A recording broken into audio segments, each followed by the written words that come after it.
छत्रपती संभाजीनगरमधल्या बायजीपुरा इथे माजी खासदार इम्तियाज जलील यांच्या विरोधात कार्यकर्ते चांगलेच आक्रमक झाले। पैसे घेऊन तिकीट दिल्याचा आरोप करत संतप्त नागरिकांनी जलील यांच्या वाहनावर हल्ल्याचा प्रयत्न केला। काळे झेंडे दाखवत नागरिकांनी जलील यांच्या विरोधात आक्रोश व्यक्त केला। 4 ते 5 हे नाराज कार्यकर्ते होते। त्यांनी जलील यांच्या वाहनावर हल्ला केल्याची माहिती समोर आली। इम्तियाज जलील यांना बायजीपुरामध्ये काळे झेंडे सुद्धा दाखवण्यात आले।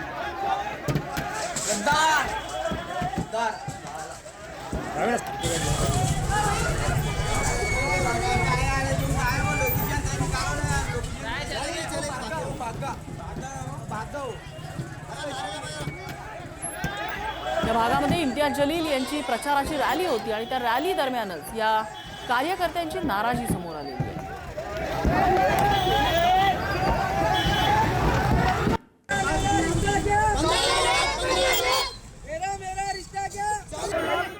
आमच्यावरही हल्ला करण्यात आला, आमच्या गाडीवरही हल्ला करण्यात आलेला आहे।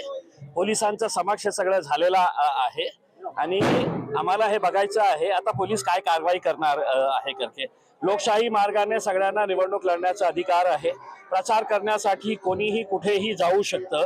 अशा परिस्थितीमध्ये तुम्ही दमदाटी करून गुंडगिरी करून असं इलेक्शन लढणार असेल तर आमची ही तयारी आहे।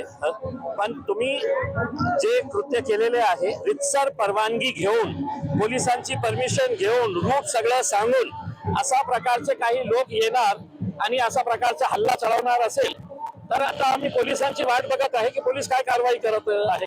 अब हमारे प्रचार चालू था, अब उधर से उनकी रैली आई। रैली आने के बाद में वो डायरेक्ट कुछ भी गलत सलत बोलने लगे। क्यों? उसके पश्चात उसका बोलना ये है कि जैसा तुमने हमारे एक सीट को मतलब कुछ पैसे दे के बिठा दिए बोल के, क्या वो डायरेक्ट आंखों पे आने लगे तो फिर हमारे आमने सामने दोनों बच्चों के भीड़ हो गई। मतलब देखो अंडे जिसने फेंका, जिसको तकलीफ हुई उसने अंडे फेंका, उसके काम नहीं किए। वो लोग उसका हमेशा विरोध करते, इधर नहीं आना। वो लोग सब उनके तैयार, उन्होंने हमला करने लगा ये मीडिया को बताने के लिए। हमारे कोई लोग नहीं थे इसका, कुछ भी नहीं। खुद के लोग उन्होंने बुलाए थे, बाहर से बुलाए हुए लोग आए, उनको हमला करने लगा है।